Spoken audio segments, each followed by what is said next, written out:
Today, the anti-cash ban wave arises.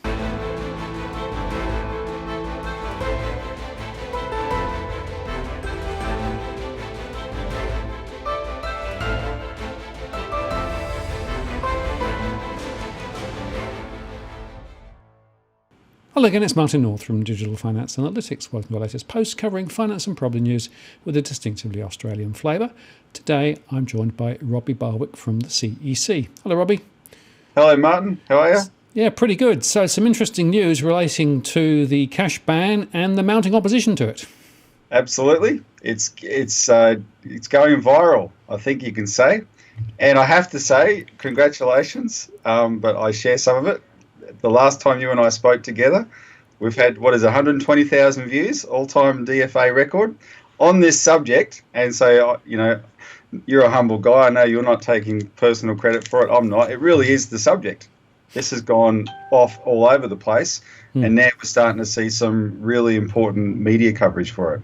Well, there's two interesting observations. The first is, of course, that a lot of the audience is actually overseas, and people have been referring me to the fact that the Fed is now talking about bringing real-time payments into the US market. And of course, everybody's thinking, well, why is that? And of course, it's because it links to negative interest rates. So there is a broader agenda, of course, around this. But locally here in Australia, I think we should focus on at the moment, because as you say, things have really started taking off. We had Malcolm Roberts on the Interest of the People channel a weekend, and that's gone very well. And now other people are also falling into line as well. Well, what I'm struck by is the people and the coverage. The people who've come out in opposition, like politicians, and the coverage. The tone is very forceful, and that's what you need to see. If you want a chance to fight and stop something like this, people can't be merely mouthed about it. So, Malcolm Roberts was really strong on going after the fact that it's the government actually protects real tax evasion, right, by multinationals. It's not by individuals.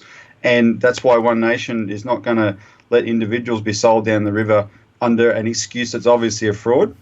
Bob Katter, the inimitable Bob Katter, has come out today with a statement where he's called this, the headline is, Katter labels cash bill a danger to our freedom greater than the danger through terrorism. And Bob Katter is someone who knows all about dangers. He's Australia's greatest crocodile expert. So if he's identifying it as a danger, this is serious. But he's gone after the civil liberties aspect of it. They're monitoring people. He's called it Orwellian, right? And very, very forcefully so. The Newcastle Herald gave it good coverage last week, but then just these two headlines that I wanted to highlight from today. One is the ABC by Nassim Kadem. Paying more than $10,000 in cash could make you a criminal under proposed law. And that's a really good headline for this kind of article, because it gets right to the point and makes people think, instead of think of it as some kind of evolution of the system, no, this is, well, why are they being so heavy-handed on this? And then the Daily Mail weighed in. Of course, that's the UK, but I think they're the second. They vie with the New York Times for being the biggest online paper in the world. Their headline today about this law in Australia is, the ridiculous new laws that could see Australians jailed for paying cash sums of more than $10,000 as fears mount of a destructive recession. So they've really given it good coverage there. And that's the sort of thing that hopefully is going to get the public's attention. And our mate John Adams, he's been all over ABC today, everywhere. He's been on Perth radio. He's now going to be on Adelaide radio. He's going to be on your channel again. He's been on ABC News 24, and finally today it's getting the publicity it deserves. Yeah, and it's quite interesting because, of course, the submission date closed last week, right? And we could not get anybody within the ABC or other major media outlets to touch this over the last 2 weeks at all. Not, both John and I tried quite hard. It's like, no, nothing to see here, not important. And then all of a sudden, bingo, So it's interesting to know what's changed. I guess it's probably the fact that some of the politicians have now come out against it. And also people have now seen through it in regard to, one, the civil liberties aspect. This is actually a restriction on, what Australians do quite often at the moment. And whilst people say, well, $10,000 is a lot of money, it isn't in some circumstances. If you are wanting to, buy a second-hand car from a car yard or something like that, then you may well go down this route because you might get a better deal if you don't have to go through the banking system, because, of course, the bank charges the merchant quite a big fee to handle large transactions. So it's not surprising that they actually get better deals for cash.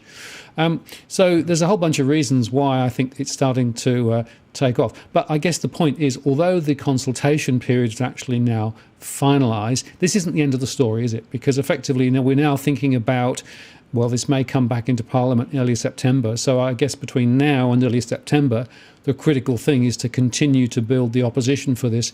And, it is broad-based, right? So, the accounting profession were actually pretty up against it this morning as well. And, the Institute of Public Affairs, there's a few different organisations who are actually coming out on various angles around civil liberties and around the fact that this is a dumb strategy. So I think it's looking quite interesting, quite positive. It is looking quite interesting, and a lot of these organisations would, if Treasury is going to take notice of anybody, they're going to take notice of them. Treasury, it's been a week since the submission deadline closed, over a week, and Treasury still hasn't reported how many submissions they've received. I think that's actually, we've been through this process before. I think that's actually rather slow by them. That may reflect either, one or two things: not wanting the public to know, or actually having been inundated. I mean, that's a possibility as well. They don't, there's a finite number of people over there working.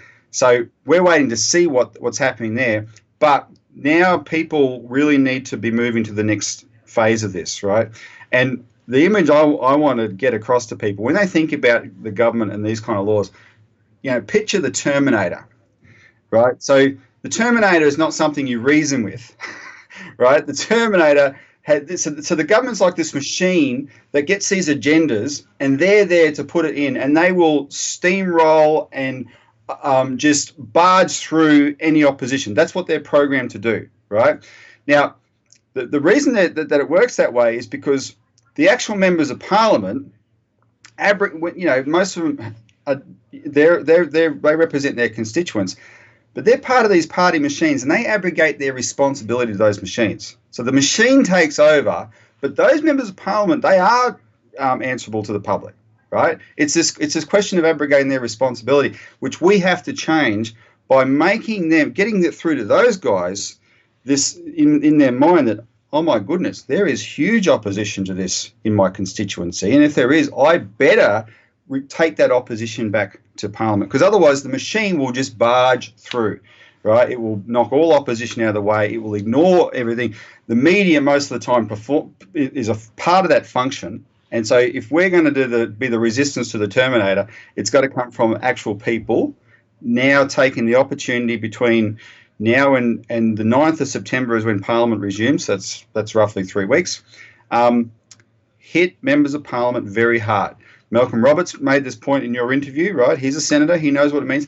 Call them. And in fact, Malcolm suggested to people, call members of Parliament who aren't your member of Parliament, call the senators. You have to call them. Now, I want to come back to that in a minute as well, just to re-emphasise that. But as part of that process, the CEC has produced another petition. And we're launching this petition today. Now, this is, we've run a few petitions in a row, and so I don't want people to be confused here. The last time you and I discussed a petition, that was a petition to stop bail-in. That's still a live issue. That petition has been running for quite a while now. We want to get that introduced into Parliament, tabled in Parliament in the September sitting, right? Now, that's a formal parliamentary petition where when you've signed up on our website, we've sent you the form to physically sign and send back, because we've got to deliver physical papers with physical signatures on it to the Parliament. And that takes a while. That's an extended process, but it's worth doing because it's reflected in the Hansard, etc. What we launched today is a different kind of petition. It's change.org. Now, change.org is useful because there's nothing formal about this. The Parliament isn't formally obliged to respond to it or anything, but politicians do take notice of it, right? Because what you do when we set up the petition on change.org, you input the email, of people you want contacted when every time someone signs. And so we've put in all the key members of Parliament, a whole list of them, right? So all the leaders of the major parties, all the minor parties, etc., they're all there. And so every time someone signs this change.org petition to stop this cash ban law, they will get notified about that, right? And it starts that, they get people in the office start saying, oh, look, there's a new petition circulating and it's on this, and we're getting flooded with people signing it.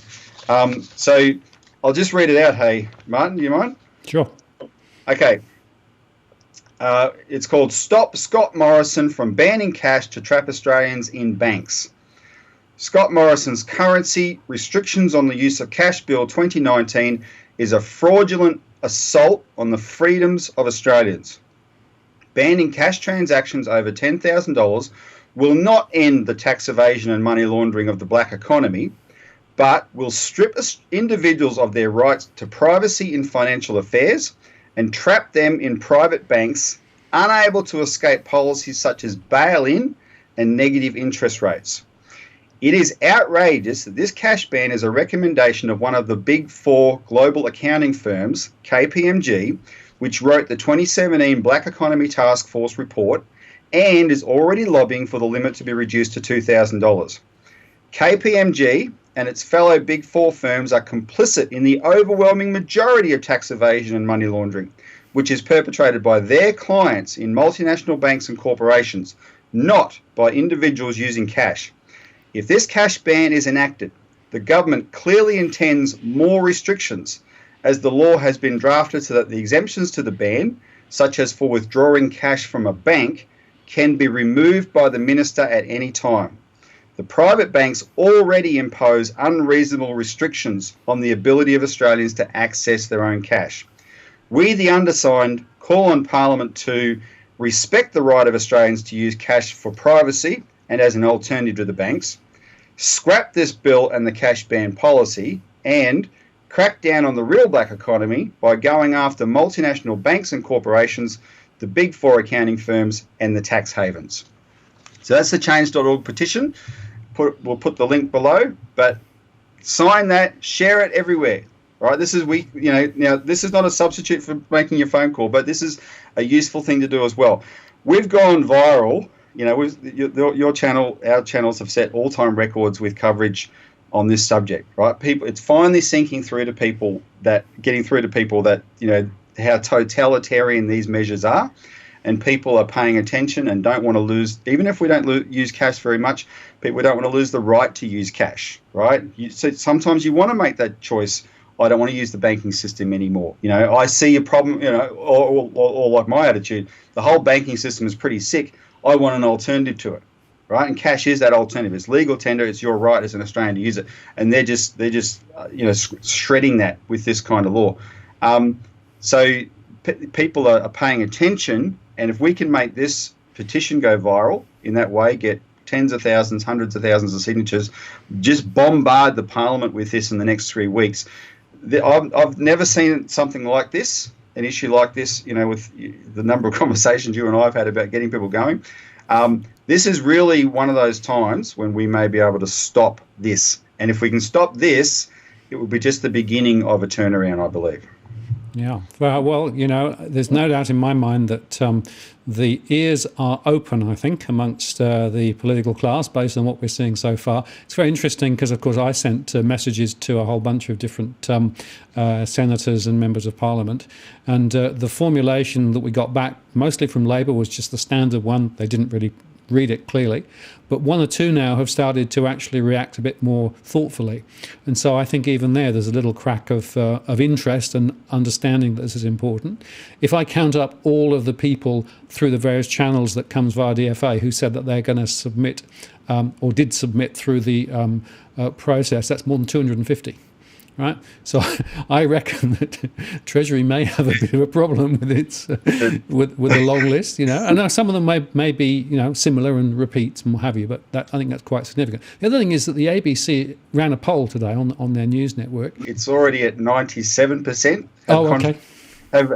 It's remarkable. Once this poll was publicised, everyone has jumped on. I've been monitoring it. It's now 97%, and I can't imagine that going down. Right, this is going to be a big poll. In fact, we should put the link on that as well, because people should. I don't know when they're going to take the poll down, but have your say on that too, right? It's overwhelming what the public really want here when it comes to this. Absolutely. No, it is very, very clear. So we need to strike while the iron's hot. So we'll put the link to change.org below. Yeah. Put those things there. Also, I just want to make the point back on the calls. And calls are good, right? Let me give you an example of what you can do. Because I know people can think, well, am I adequate to say this? All you're doing is expressing your own opinion. You call up the members of Parliament office. You're not going to get them on the phone. It would be a miracle if you ever did. If you demand it, go ahead. But all you got to do is say, I'm your constituent, Joe Bloggs. Do this. I'm calling to oppose this law. And if you allow this law to go through because you don't vote to stop it, right?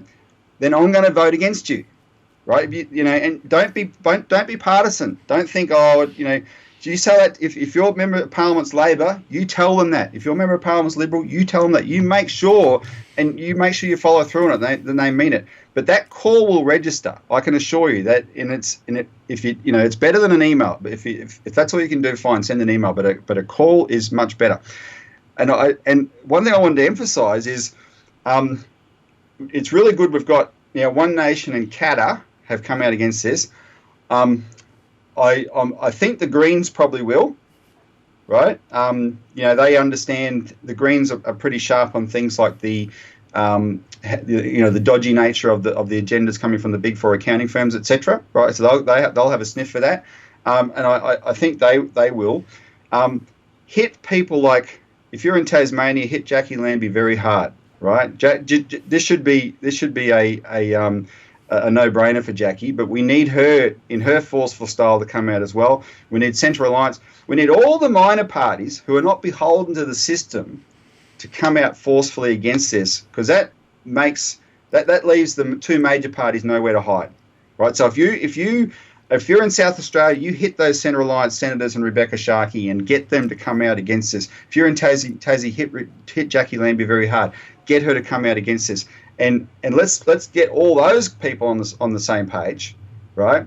And then all the pressure will go on the major parties where it belongs, and especially not to differentiate between too much, but if you've got a Labor member of Parliament, hit them very hard. Labor is in opposition. What happens in a situation like this is, for too long, Labor hasn't been in opposition, right? They have these stupid tactical ways of approaching politics, etc., right? And principle and honesty goes out the window. And what that does is it actually lets the government have a field day coming up with wedge issues for Labor, because Labor, instead of looking at an issue on its merits, is thinking, oh, how does this play, or what does this trap us into, right? But on a policy like this, you can't let them get away with that. And this is the sort of thing that if they get the sense of feeling that's out there in the community and they finally do the right thing on it, right? Just like Labor didn't follow through on the Royal Commission, but they did flip in 2016 and call for a Royal Commission. That's why it happened, right? When the opposition is actually in opposition, it does give the government nowhere to hide. So that's what I'm saying. Think, your calls can contribute to this increasing pressure in the right places. Right, so go hard. Sign this petition, make it go viral, share it with everyone you know, share it on Facebook, share it on Twitter, share it on Instagram, share it wherever. But then make those calls, get as many people making those calls as possible, with the expectation we just might be able to do something this time and bring the pressure to bear on the right places. Right, and 2 quick points. The first is we can get the phone numbers for all the politicians, right? They actually are listed, so we'll put the links through to there so you can find those numbers very easily. As you say, you won't get through to them, but you'll get through to their office and you can speak with somebody there. Second point is Michael Sukkar is the responsible minister for this particular bill, right? So he is going to need, I think, specific attention. So as well as calling your local MP and your local senators, be good to call his office too and just say, oi, we don't like this. We want that next cabinet meeting to be one big whinge from him about his phone not working anymore. That's when you start getting it through to those guys, right? Yeah. Yep. But I'm sure ScoMo is the kind of guy that, is capable of thinking, well, I didn't realise this would get this much opposition. Maybe we better think twice. Maybe he's not capable of that, but I think he might be. Well, the point there, Robbie, is This is Quiet Australia speaking, right? Yeah, that's right. The point is, and he's listening to Quiet Australia. Well, Quiet Australians are saying this is an erosion of civil liberties. It's doing something that is actually not Australian, and therefore it should not be allowed to continue. Yep. And if if you get on the phone and people say things like, "Oh, we don't have, our MP is not directly involved in this," don't accept it. They're going to have a vote. Right, they vote, either going to vote for it or vote against it or not vote at all. Either way, they're going to be responsible for the outcome. Right? Don't let them get away with those kinds of mealy mouth responses. And they find all kinds of ways to deflect. Tell them you're a quiet Australian. They've made you use your voice and demand that they take a position on this law. Most of them are going to want to take your position. They actually are. The difference is, they're going to be thinking, oh no, what's the party expect me to do? But the Australian Constitution doesn't mention political parties. Mm-hmm. The Australian Constitution doesn't mention the word Prime Minister. There's no such office in the Constitution. The Parliament is the individual members of Parliament representing 150 seats and the 76 senators. That's the Parliament, right? That's where the power lies. They're responsible to us. We have to make them responsible to us. And it comes down to issues like this, specific issues where people finally get involved, that gets through to them. Yeah, this is democracy in action, Robbie. That's what it's about, isn't it? It is. Yep. If we had stayed in action all along, things may not have got this back, right? So good point. Well, make this an object lesson as to how politics should work. Absolutely. Stay engaged. And if you haven't been engaged before, get engaged on this one. Yeah. Robbie, I appreciate your time today. As you say, really a very important issue. And, that door might be ajar slightly. So let's force it open and make sure that everybody understands what the Quiet Australians think about this. Excellent. Thanks, Martin. Thanks. Let's talk to you next time. Martin North from Digital Finance Analytics. Thanks for watching. I'll see you again next time.